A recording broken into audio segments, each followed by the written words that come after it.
Good afternoon and welcome to the 212th of the COVID calls. This is a daily discussion of the COVID-19 pandemic with a diverse collection of disaster experts. My name is Scott Gabriel Knowles. I'm a historian of disasters at Drexel University in Philadelphia. Today is a COVID calls congressional discussion with Representative Brendan Boyle of the Pennsylvania 2nd Congressional District. Following my discussion with Representative Boyle, I'll talk with pandemic media expert Dr. Katie Foss. Just a reminder, you can catch COVID Calls live every weekday at 5 p.m. Eastern Time on YouTube. Just go to the COVID Calls YouTube channel to watch. You can also watch COVID Calls on Facebook Live and on Periscope. You can hear COVID Calls anytime recorded as podcasts on Spotify, iTunes, Podbean, or anywhere you get podcasts. And you can also keep up with COVID Calls via Twitter using the handle @USofDisaster or @COVID Calls. Please do help spread the word and send suggestions for future guests and future topics. As of today, January 29th, 2021, there are 2,194,790 deaths globally from COVID-19, according to the Johns Hopkins University Coronavirus Resource Center. There are 25,789,000 cases reported in the United States. There are 433,622 deaths from COVID-19 reported in the United States today, and that's up from 430,643 reported yesterday. As of today, there have been 21,350 deaths from COVID-19 reported in the state of Pennsylvania.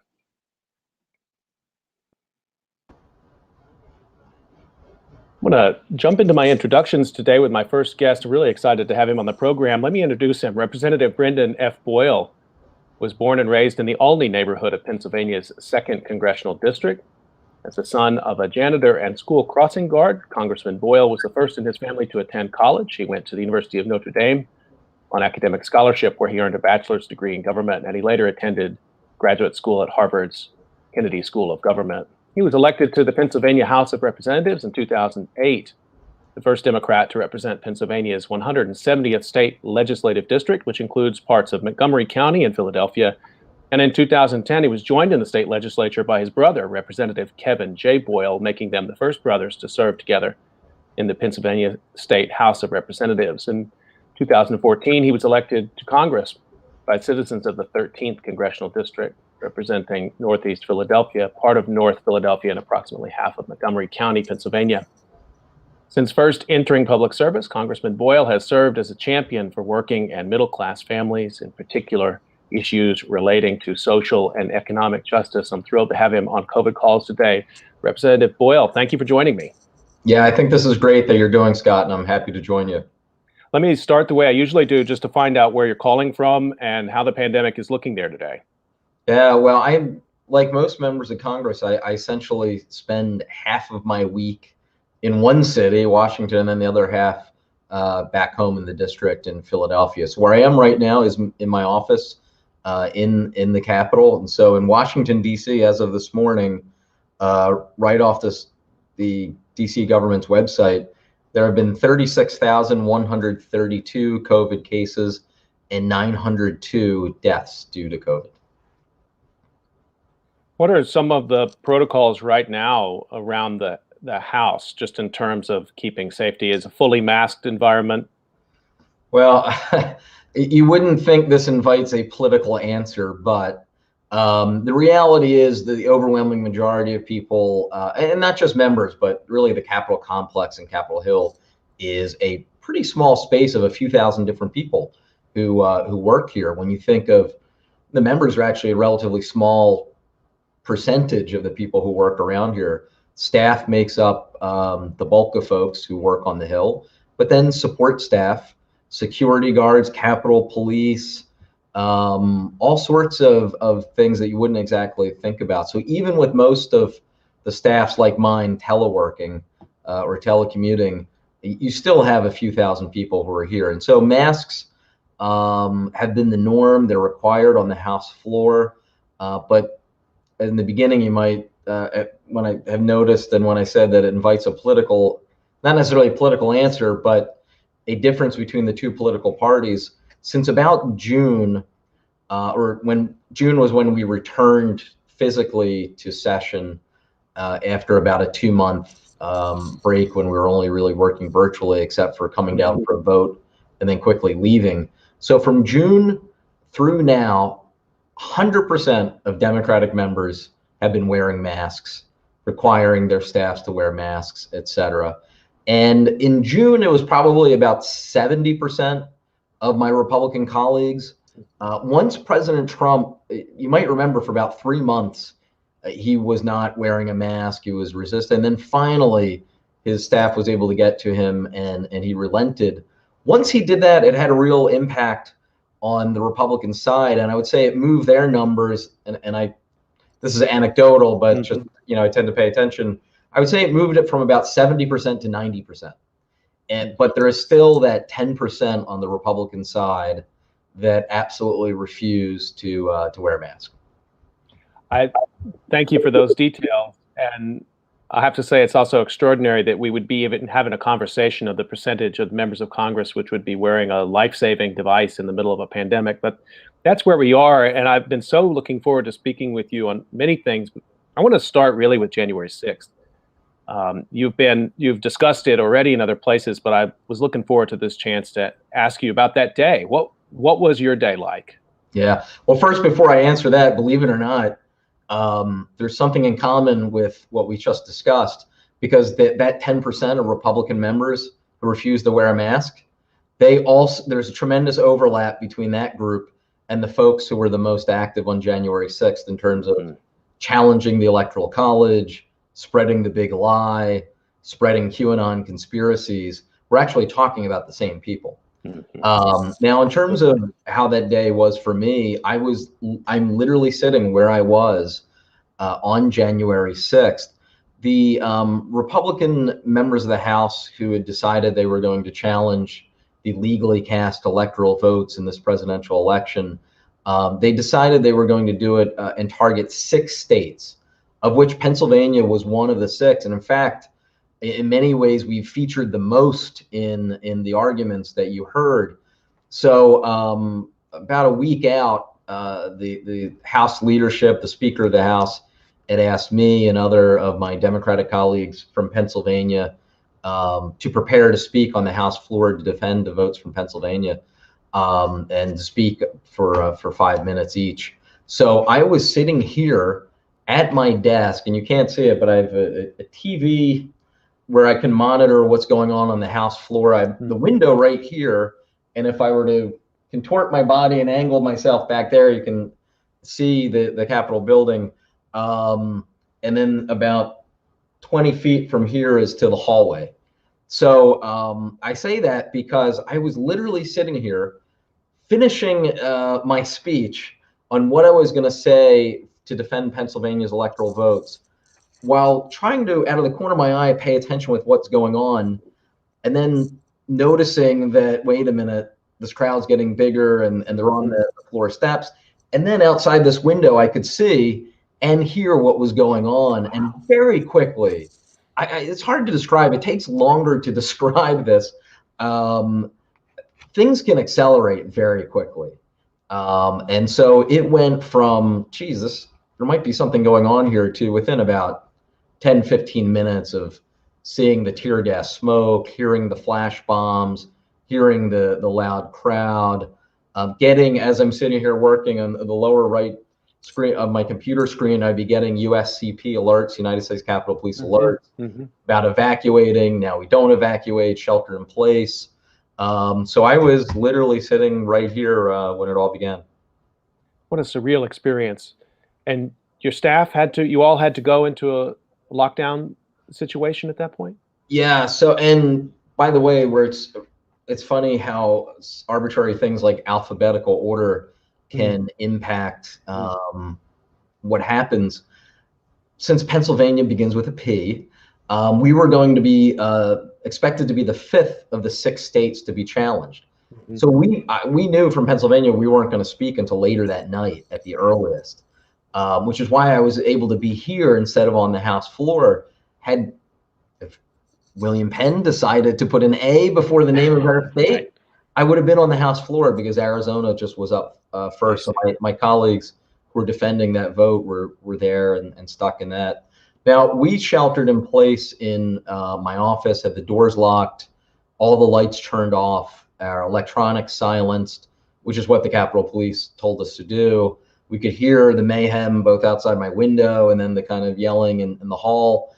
And when you hear that sort of commotion, you don't know if it's from the Capitol Police or if it's from the rioters.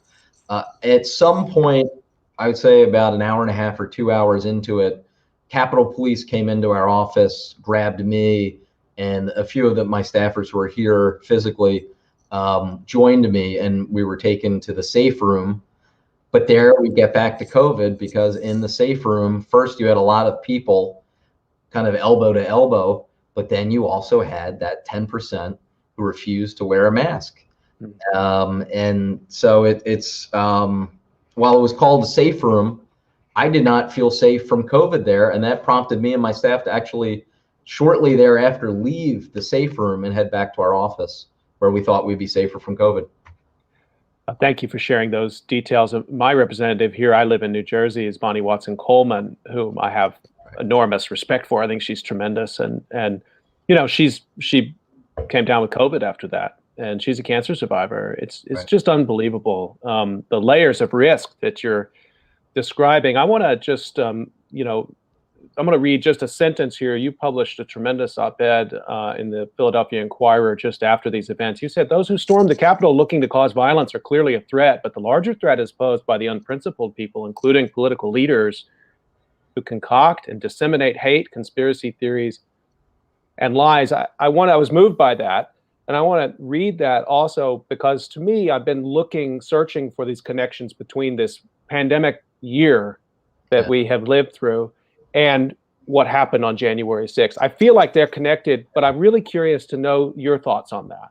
Yeah, they are. And in fact, it's funny. I didn't know that was where you were going, but already previously I made the connection myself, because they absolutely are. The conspiratorial, extreme nature of this, the sort of conspiracies that we've had to face in terms of COVID. The pandemic isn't real, plandemic.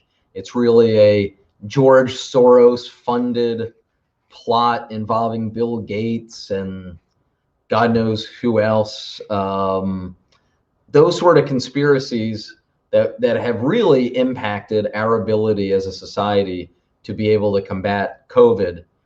It's that same sort of poison that brought us to where we were on January 6th. And the point I was attempting to make in that Philadelphia Inquirer op-ed, which was written actually the night everything happened, as I was sitting on the House floor, because we didn't finish until 3:40 in the morning. I wanted to make sure the point was made that it's not just the 1,000 or so people who broke into the Capitol and created destruction. It's also the leaders who poisoned them and their minds to the point that have prompted them to do this. It's both. And moving forward, the biggest danger by far is the latter. But I want to follow up with that. You know, I mean, now you've got to get back to governing. I mean, you're part of it in the House in terms of the impeachment vote is over. We'll see what happens in the Senate, and Trump is out of office. But somehow you face a challenge of trying to bring back the American public's faith in governance, in science. I know it's not completely eroded. People have enormous amount of faith in people like Dr. Fauci. But I'd like to hear sort of your thinking and some of your planning as you come into the new Congress. How are you going to rebuild that trust? Particular legislation you think might address that? You know, it's not going to be easy, but this is where I think, interest of full disclosure, I am a longtime supporter of Joe Biden and supported him throughout the campaign. This is where I think we are fortunate to have someone like him with a lot of years of experience, who isn't someone who is attempting to grab the headlines or throw bombs. This is a period in which, if we want to restore people's faith in government, do the not sexy, boring work of making government work. If we see that we're able to have a government that can finally effectively get vaccinations to people. Mhm. And finally, then people are starting to get back to work and live their lives like we knew prior to early March of last year. I think that that will do an enormous amount of good. I also just think part of this you can't legislate, but it's stylistically. If you have, again, good, decent, boring public servants doing their jobs and showing that they have competence and what it takes to do the job, I think that that will do a world of good in terms of restoring people's faith. I think we've also been reminded the last 4 years why government matters, and the idea that you can just take someone off the street because they're a commentator on Fox News and suddenly put that person in a important position without any experience or expertise is just a disaster.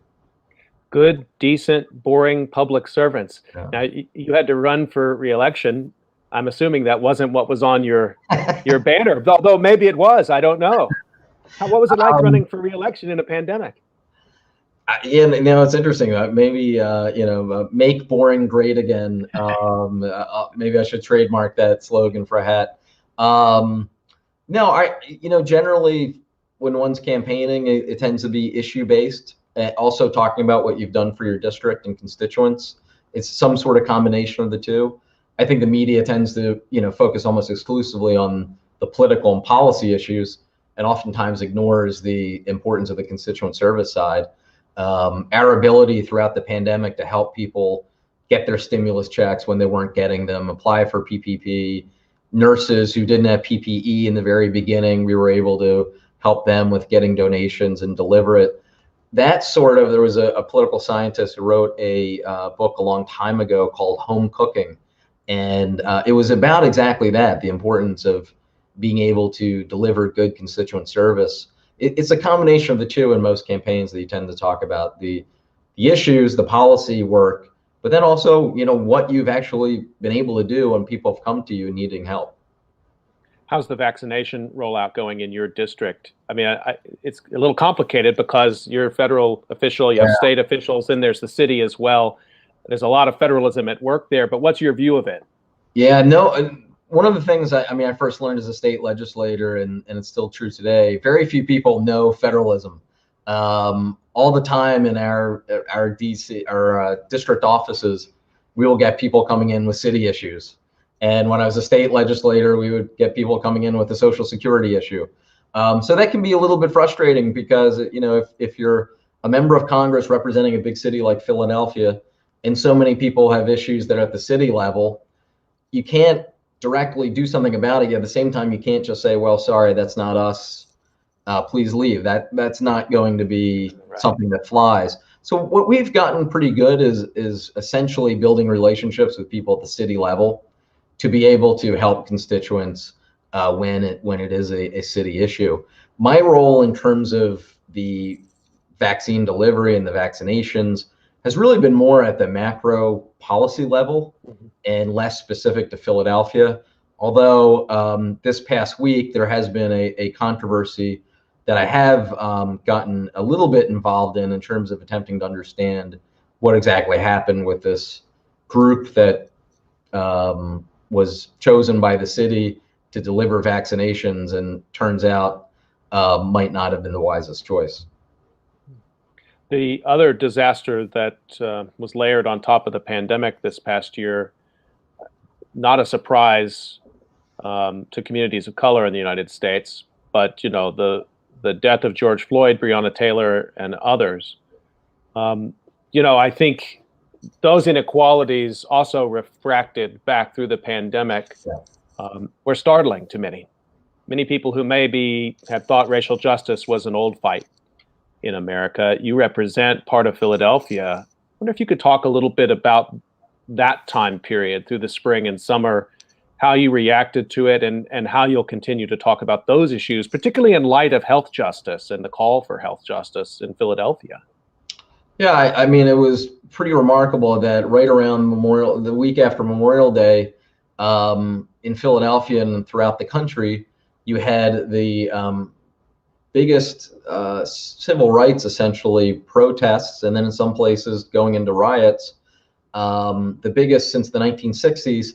At the same time, you had our biggest pandemic in a century, and very difficult to manage one of those, let alone two.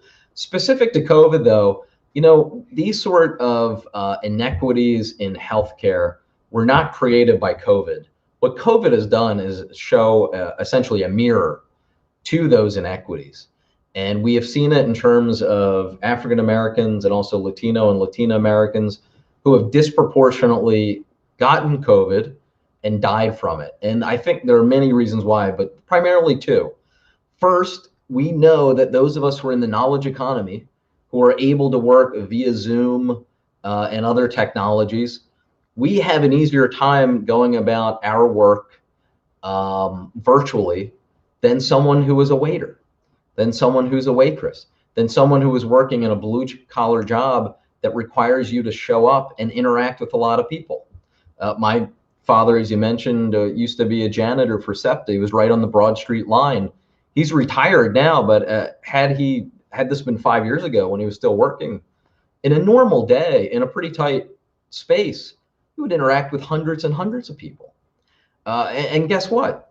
While my father is, as you would have guessed, white, the reality is disproportionately in America, those sort of low-wage jobs are performed by African Americans and Latino and Latina Americans. And so that was one of the reasons. And then the other is in terms of access to healthcare, that once they got COVID, had much worse outcomes, even when you control for, if you account and say, okay, we want to even things so that we're just looking at people who've gotten COVID. So forget the fact that they were disproportionately more likely to get it. Control for that. Even then, they had worse health outcomes, those minority communities. Well, Democrats, at least for now, control the legislative branch and the executive branch. What's your outlook in terms of moving legislation that can address the two pieces? I like the way you just broke that down in terms of COVID and COVID holding up a mirror to those inequities which are of longstanding. I know in one Congress you can't undo structural racism with the stroke of a pen. Right. But I am curious, what kind of momentum you think that this Congress can gather, particularly in the early months here going into 2021. Yeah, I have to say, from January 20th on, I've been pretty optimistic. January 20th, I mean, literally exactly 2 weeks to the day that we had the insurrection, I was sitting on the exact spot in the west front of the Capitol where hand-to-hand combat was taking place between members of the Capitol Police and DC Police and the rioters.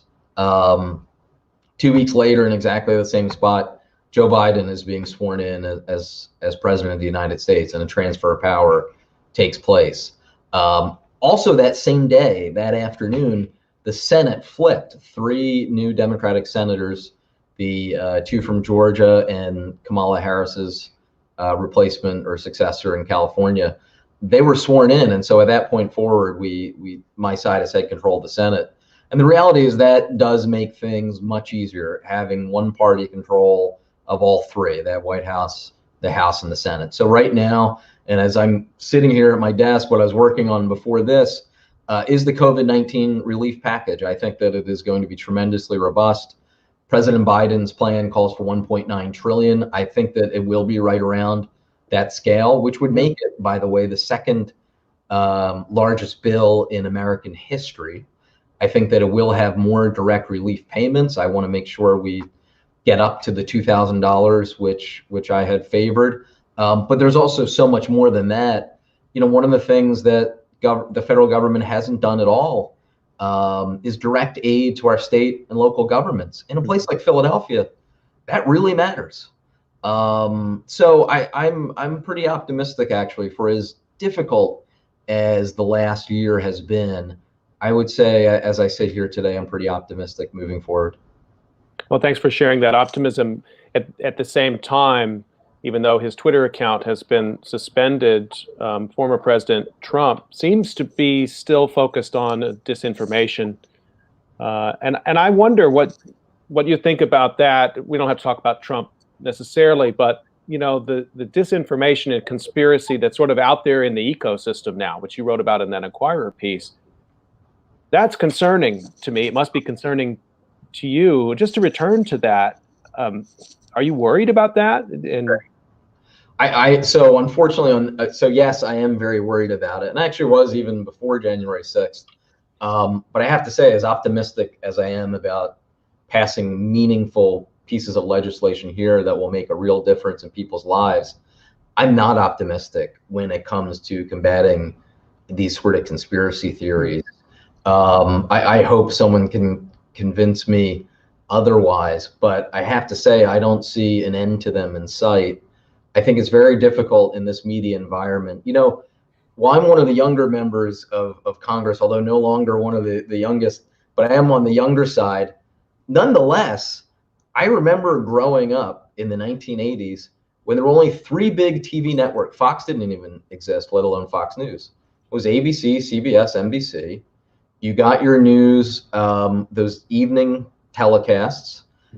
There were 2 major, and still are major, newspapers in Philadelphia. People were listening to generally the same radio stations, and that was it. I mean, big traditional media was a gatekeeper, and that was the case. You think about it, 1950s, 1960s, 1970s, 1980s, even going into the early 90s until cable really caught on. We had a pretty stable media landscape in which people, for the most part, were getting their information from the same sources, and they were legitimate sources. Nowadays, it's wild, wild west. I mean, billions and billions of websites, social media, things that I didn't even know existed before QAnon kind of became known over the last year. I don't know how we put that genie back in the bottle. I don't know, absent of just strongly encouraging education in the United States and civic responsibility, I really am at a loss for answers in that. And I would say in the short term, I'm not optimistic moving forward about how we combat that. Well, we're almost up on time with this part of COVID calls today, and appreciate your attention to those divisive aspects and your sharing your frank concerns about that in terms of the messy media ecosystem we live in. I guess I'd like to just get, as we close out, maybe you'd share with us a story or an image, something you remember from this last year that really sticks with you, that you think, going forward, this is what I remember about the pandemic. Maybe even something where you saw a community coming together. We saw such wild extremes last year. I'm always curious to know, from the perspective of a legislator, what sticks in their memory. Well, there's a lot. I'm trying to think of one specifically. I guess, I mean, the fact that outside my district office, one of my district offices in the Olney neighborhood of Philadelphia, which, as you pointed out, is actually where I grew up, a group of us were delivering boxes of PPE to nurses we have a number of hospitals in North Philly where nurses were just working 24/7 and had come to me to meet with me and tell me that they did not have proper PPE, and that we were able to do that and deliver it. And by the way, where we were able to make the connection and deliver that PPE, it was a group of Chinese American business leaders in Northeast Philadelphia. And think of the way Chinese people, but Chinese Americans have been targeted, absolutely, including by the former president in this COVID. Actually, the folks who were responsible for getting us the PPE were our fellow American citizens who are of Chinese birth or Chinese descent. And the nurses that we were helping were a pretty diverse group, but primarily African American, helping primarily African American, though not exclusively, patients. And I thought that, that's actually the best of America. And so that is one memory that sticks out. And then the other is, and I'm sure many books and movies will be, books written and movies made about the first 10 days or 2 weeks in March. Things so quickly accelerated from, boy, this thing might be a real concern, to then suddenly that Wednesday when the NBA is canceling the season, Tom Hanks has it, March Madness is being canceled. Very quickly, within a short time period, we went from people still not having heard about it to now suddenly life as we know it has changed. That will always stick in my mind. Well, there we have some hope and optimism to close with, and I want to just thank U.S. Representative Brendan Boyle, first of all, for all you do, for being vocal at this time, and for taking time out of your enormously busy schedule to talk with me on COVID Calls today. Thank you, and good luck for this Congress. No, thank you.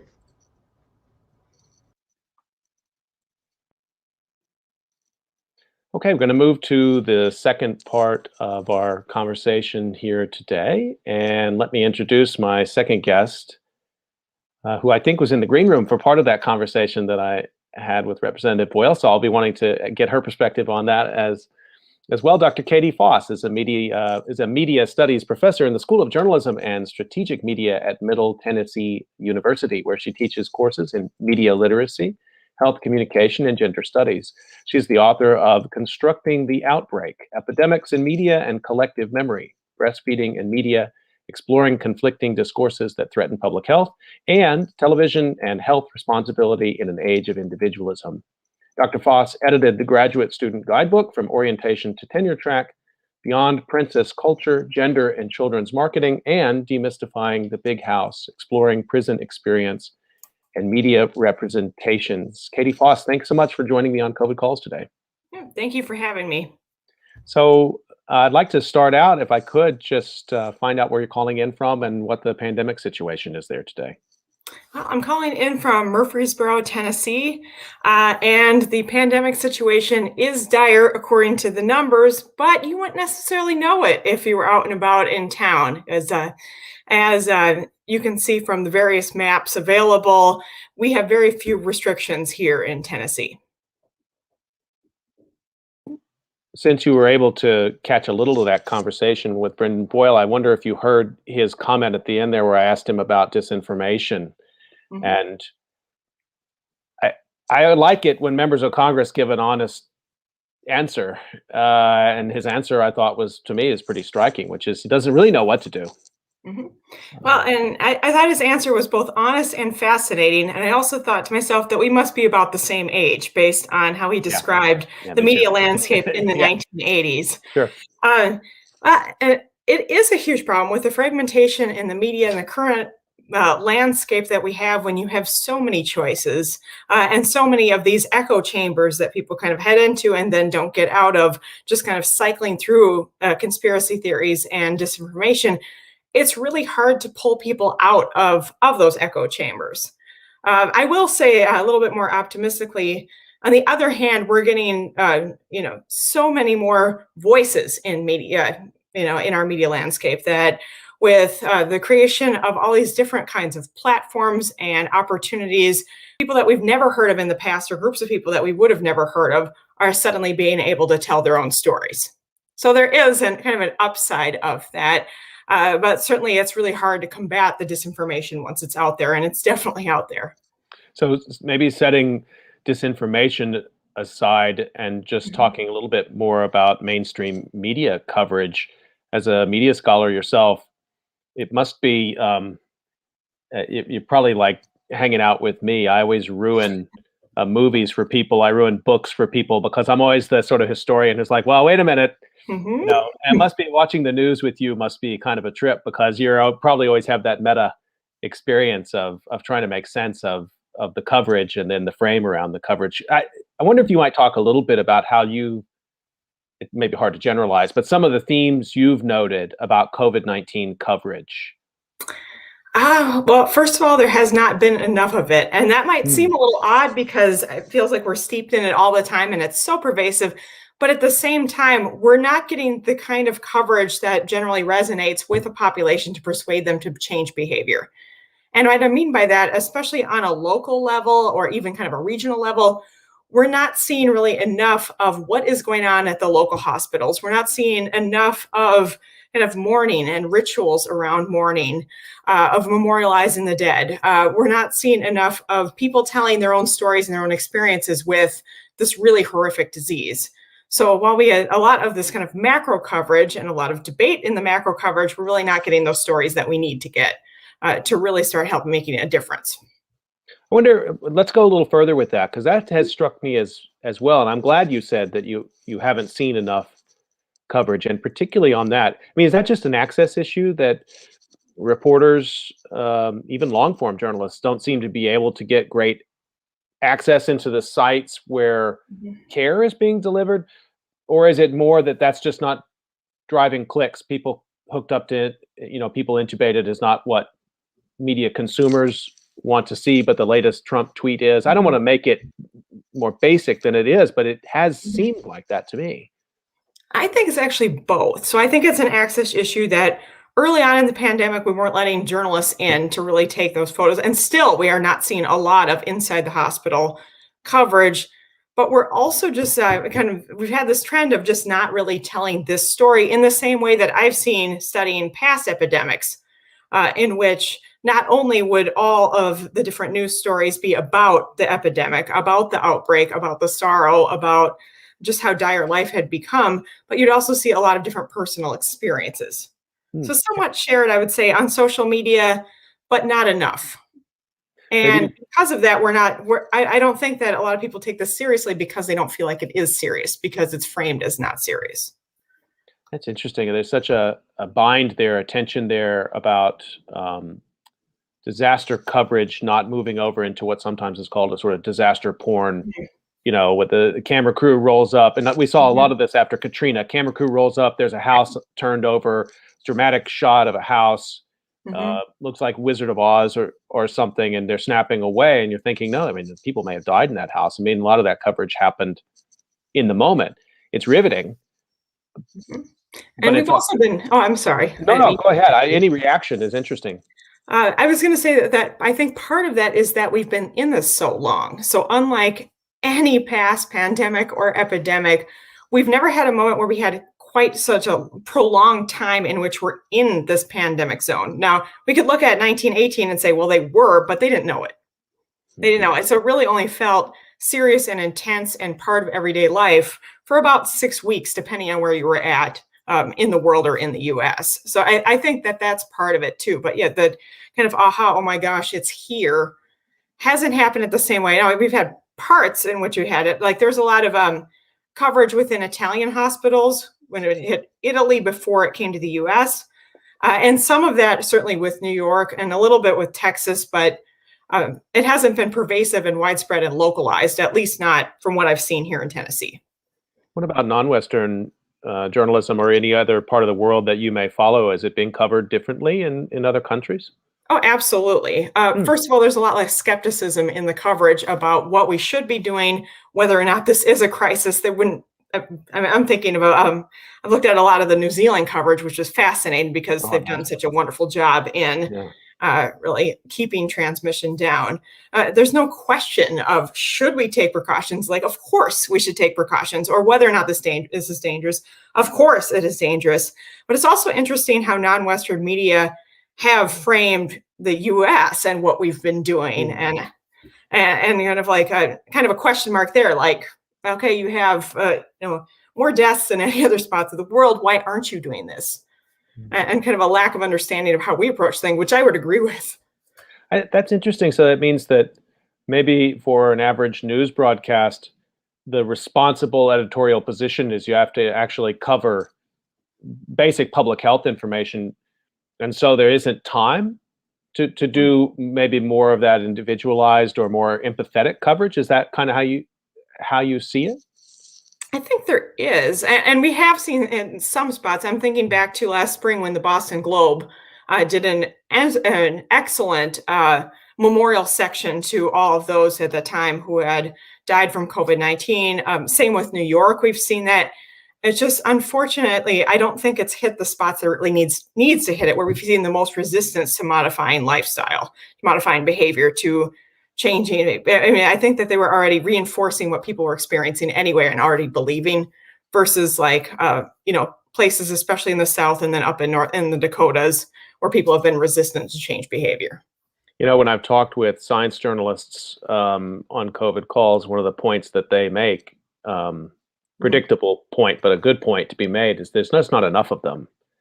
And so it's not even a sort of editorial decision. It's also that the science desks have been decimated. And so, and on an average science desk, you might have one health reporter if you have any, if you're a smaller newspaper. So you had a lot of journalists having to try to get up to speed in the midst of this pandemic. I wonder how you see that, because then we're looking at the problem not only as a sort of set of editorial decisions, but also just in terms of personnel. Oh, absolutely. And especially as we've seen a lot of smaller media outlets and local newspapers go under or face really, hard financial times, they are definitely understaffed. I would completely agree with that, that some of this is personnel, some of this is a lack of training in crisis communication for media professionals, especially because I would imagine that no media personnel has really experienced a pandemic.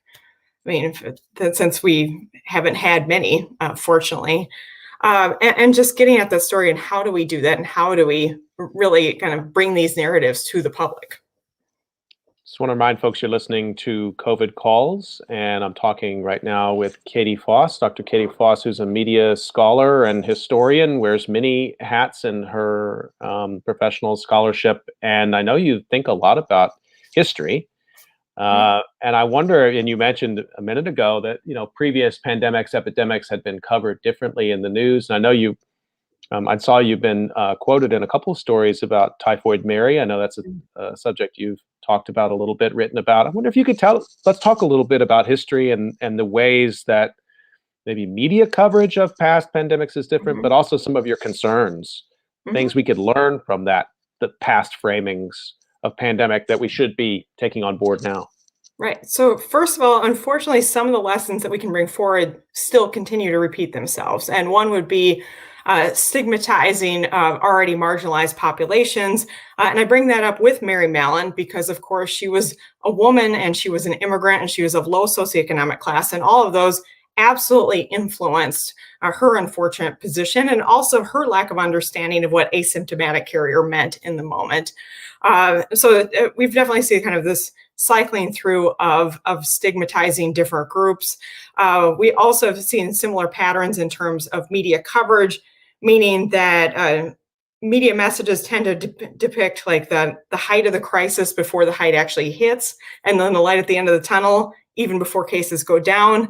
That's a pretty typical pattern, even though we've seen it, of course, stretched out, or this idea of kind of waves, which you can really only identify waves, I think, in retrospect, not in the moment itself. And I would say this lack of understanding of public health continues too. Many people do not understand what asymptomatic means. Even now in 2021, they don't understand. I think we're seeing that too. I feel fine, therefore I'm not sick. Right? We see repeated in the discourse as justification why people were getting together, for example, for the holidays. Right? Or the use of hashtag Typhoid Mary or COVID Carrie is another one that I recently saw, which I think is really unfair, especially to kind of a historicized Mary Mallon, kind of taking her out of a moment in which people were still trying to figure out what asymptomatic even meant back then versus what we now know. Just for people who might not know that story as well, can you provide just a little more context? Because those connections across time, a sort of basic misunderstanding of public health, and then also sort of exacerbating tensions around inequality in society and anti-immigrant feeling. We'd like to think we're past that. We're obviously not past that in 2020 and 2021. Tell us a little bit more about her story, if you would. Sure. So Mary Mallon was an Irish immigrant woman in New York who was a cook, and she was known for making this peach ice cream. And I note that because that's part of why, unfortunately, she became I would say the typhoid spreader. So she was an asymptomatic carrier of typhoid. She didn't know it. She didn't understand what it was. And this is a horrible disease that's transmitted through contaminated food and water. So she'd make this ice cream as well as other meals for different wealthy families. And eventually, a number of different typhoid outbreaks followed her. They traced it in connection with this food. And she was arrested, hospitalized, and then sent to North Brother Island, an island for mostly tuberculosis patients, in a little house to live there by herself without a trial, without representation, for a couple of years until she finally had a trial. And that's where we got the name Typhoid Mary, because actually it came out in the press. They called her Typhoid Mary as part of this trial. And unfortunately, she was sentenced back to North Brother Island and stayed there for a few more months until just a change in government allowed her to get free. She was ordered never to cook again. However, she didn't have a lot of choices. As again, an Irish immigrant woman who was very poor, she went back to cooking because she didn't think she was making people sick. And then a couple of years later was again arrested and then spent the rest of her life back on North Brother Island. So it's a really good case for understanding kind of this, I would say, this kind of tug of war between personal liberty and also what's good for public health, but as kind of wrapped up in a lack of understanding and a lack of options for someone of her status in that moment. That's such a striking story, and the asymptomatic spread aspect is so resonant with COVID-19, and the essential worker aspect is so resonant as well. I mean, this is a question I ask myself all the time, and I would like to get your take on it. That story's been available and scrutinized by historians and scholars for a long time. So why haven't we learned from that? Well, her story, her real story, is actually usually not told. She's almost always villainized as if she used her food to intentionally harm people. I would say that that's part of it, is that we never really get her whole story. Even if in the comic book character Typhoid Mary, she's a villain, right? And I think that we don't learn from it because people side with, I would say, the public health authorities without really delving into why did this happen. I mean, I think it's the same thing that we see with a lot of public health inequity or inequality, is that we don't step back to say, well, how can we have bettered the situation, rather than blaming individual groups of people for their circumstances and their lack of adoption of healthy behaviors. Well, let's bring it back to the present a little bit, if we could. Like to know your perspective on the Biden plan. This is a very strange disaster in that we're getting, and I use the word opportunity with hesitance, but it is, from a research perspective, we're going to learn a lot, I hope, that we've seen this disaster managed in an extreme, mismanaged, I think it's fair to say, in an extreme way, one direction, and now we're going to see what a whole different approach is to the same disaster. What's your assessment of the Biden plan, and also the communications, the sort of communications plan around it? I note that Jen Psaki, the communications, the press secretary for President Biden, has been giving daily briefings, which itself has been a little jarring, I think, to a lot of people who are not used to that. So let me hear some of your thoughts about, how you see the pandemic being met by Biden so far. Well, first of all, just to see a plan was fantastic. It almost felt like a comforting hug after a really kind of difficult time. Good, decent, boring government, as Representative Boyle. Good, decent, boring government, as Representative Boyle. And I really liked and appreciated that part. And it's really comprehensive. I think that the Biden plan hits on a number of different tenets that have to happen, and I assume paired with then kind of an implementation strategy for each of the goals identified. It's really comprehensive. It emphasizes community buy-in for different groups of people, which is absolutely crucial for this working, including Indigenous people, people in rural communities, people of color. I mean, there's just so many different ways that we have to have buy-in at that community level. Focusing on changing public trust is really important, and we need to have a kind of a plethora or an array of guidelines and ways to do that. And then I also appreciated how the Biden plan isn't just about vaccinating, because just vaccinating is not going to work right now. We just don't have enough vaccines for that to happen, as we know. So that this combination of both immunize as many people as possible, as quickly as possible, in as safe as possible way as we can, combined with different mask mandates for federal buildings and transportation and other ways, is really what we need right now. We need to have, a number of different levels that are attacked to really make this an effective COVID-19 response. Let's talk about that vaccination piece a little bit. I've had a chance to talk on COVID calls with a lot of different experts who bring different vantage points to this. I'd be curious what you think about, particularly vaccine hesitancy, which we have tended to associate in recent years with the sort of anti-vaccination movement, which isn't just one movement, but vaccine hesitancy in COVID is different, I think. I wonder what you think about that. It is, because we're not just talking about like celebrity-led anti-vaxxers like Jenny McCarthy, right? And kind of her crusade against vaccines. But we also really need to get at why are different groups hesitant? And that's what's going to be critical to understanding how and persuading different groups of people. For example, young adults tend to be vaccine hesitant, not because they question vaccines, but because they don't believe that they need it. And that's going to be a different group of people. I'm thinking, especially because, of course, working with college students, that's a very different group than kind of the upper class, typically Caucasian anti-vaxxers on their own missions, right? So for college students, it's going to be really important to identify social influencers, social media influencers that they listen to, celebrities that they listen to, and also make it really convenient. So for that young adult hesitant group, make it convenient, make it something that you need to do in order to enroll in a college class or to work, for example, at a retail job or an other kind of essential worker position, and make it free. I would say so those are going to be different tactics than, for example, vaccine hesitancy among communities of color who are very understandably vaccine hesitant because of the long history of wrongdoings to those populations. For those groups, I would say the community buy-in, having leaders of the community be the ones to deliver the messages and also model vaccination for the rest of the community is going to be so critical. Having, for example, physicians of color, a part of the community, be the ones to administer the vaccine. So it really depends on which group of people we're talking about and having a specific targeted strategy for those groups for this to be effective to overcome that hesitancy.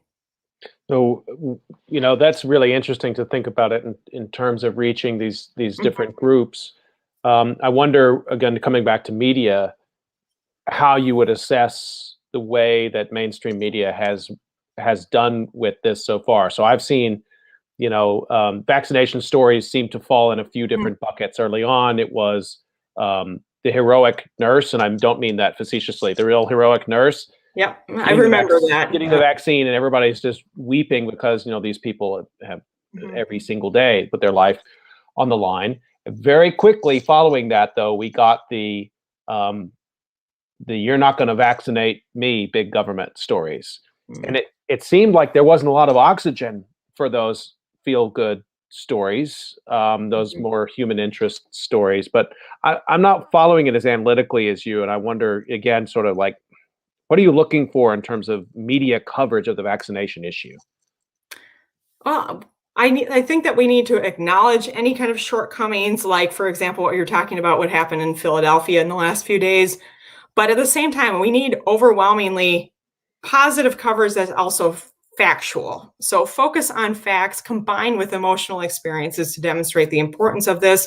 I actually think that we're seeing less reluctance right now because it's still priority groups, the people who are getting vaccinated, except for some pockets of holdouts I've read in Chicago and California and other parts of healthcare workers who are choosing not to get the vaccines, which that's a whole nother area. But I think overwhelmingly it needs to be positive, it needs to be factual, and it needs to be, this is what we need to do, right? And we need to have even more of these stories. And I think that those social media posts are really important too. The vaccine selfie used in the correct way with enthusiasm and facts is going to be critical for setting the stage for the next groups to be willing to get vaccinated. Just to come back to this issue about how you could reach different target groups, what about Trump supporters?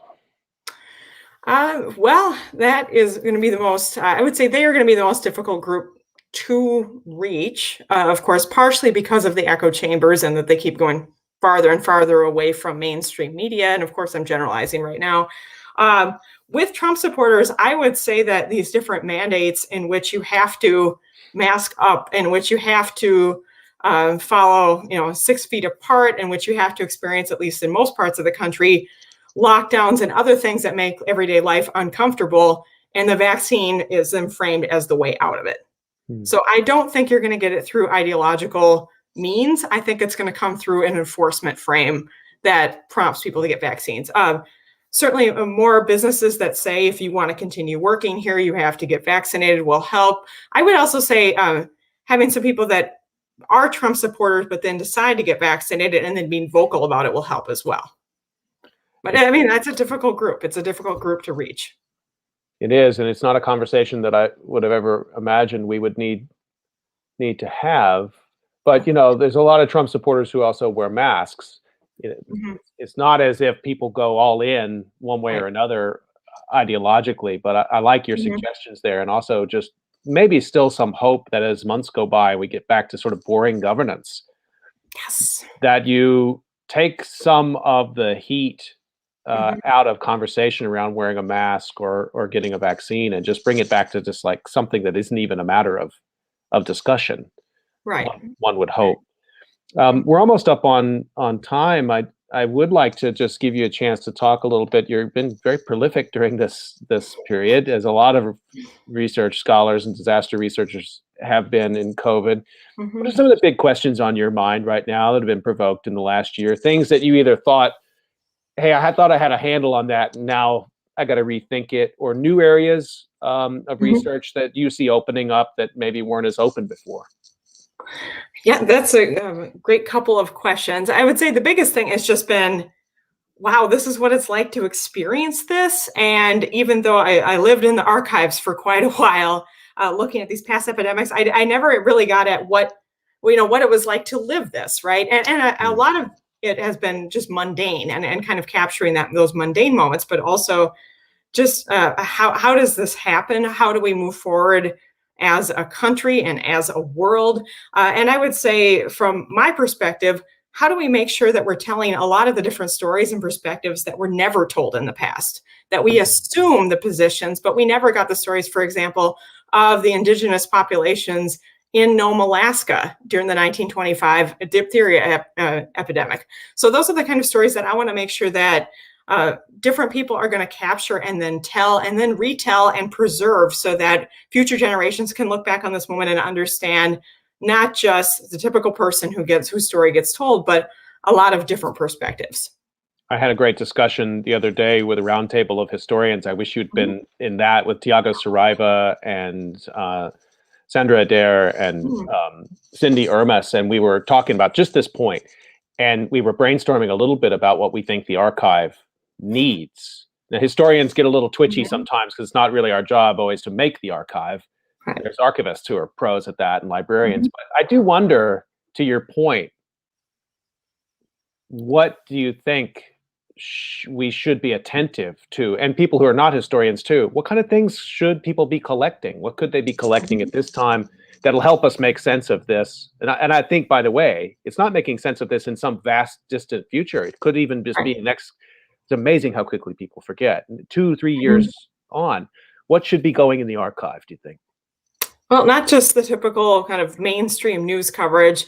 I also want the digital archives of tweets that were trending at different moments, of TikTok videos that people were making because they were in lockdown or in quarantine, of different YouTube videos that suddenly became popular, like how to make sourdough bread. I mean, all of that is going to be part of this story, as much as kind of the tragedy, as well as the debates about masks and about schools opening. All that will kind of come together, tell a story. And also then of the lighter side, I wrote a piece for the Smithsonian on what they did back in 1918, that people writing poems and songs about their experiences. We have to remember that too. It's not just about the most dire moments that we experience. Sure. And as we kind of move forward and we try to tell this story. I loved your insight there about living through it.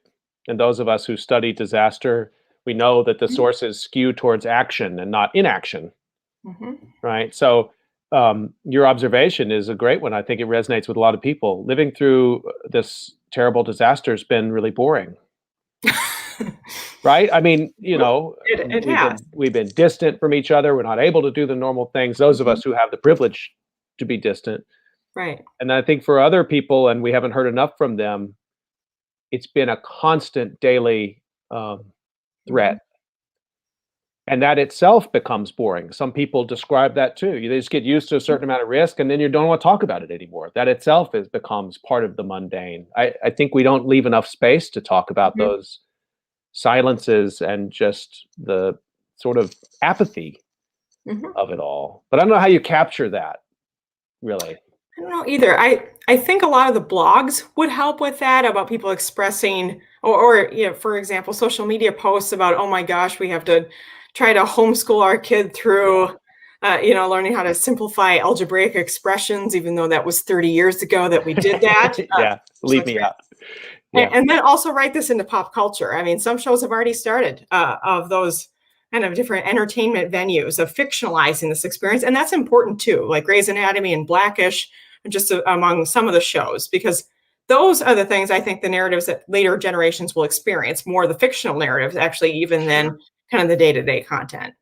We spend long days talking to ourselves these days in these empty rooms. And to our dogs. It's really something. Anything else you wanted to throw in? I know we probably need to close the conversation, but I've really enjoyed talking with you. What's your next project? A number of projects related directly to all of the different COVID-19 stuff. I would say I would like to study the fictional narratives. I enjoy the fiction. So along with some vaccine hesitancy projects, but also I want to look at the fiction, and I want to look backwards. And I'm looking at kind of vaccine naming campaigns of the past is something I'm working on right now, or as a popular piece. So I don't know, kind of the land of ideas. But I would like to just say that we have to remember that in the past, they made it through this. They made it through the epidemics. They made it through the outbreaks. They made it through the pandemics. Not everybody, unfortunately, but I want to be optimistic that we can get to that place again.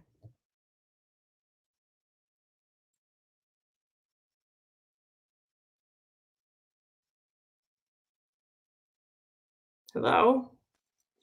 Sorry, Oh. you were in the middle of a really great call to optimism, and my entire technology just broke down on me. I'm alone. I'm back. That's the second time that's happened to me this month. The first time was when I was interviewing my father, and he was completely, it's fine. It's just like you. He didn't give up. But everybody else heard what you said, and I can be able to go just back. To have hope. That's all I was trying for. The sense that perseverance and moving through these periods is kind of a historical constant.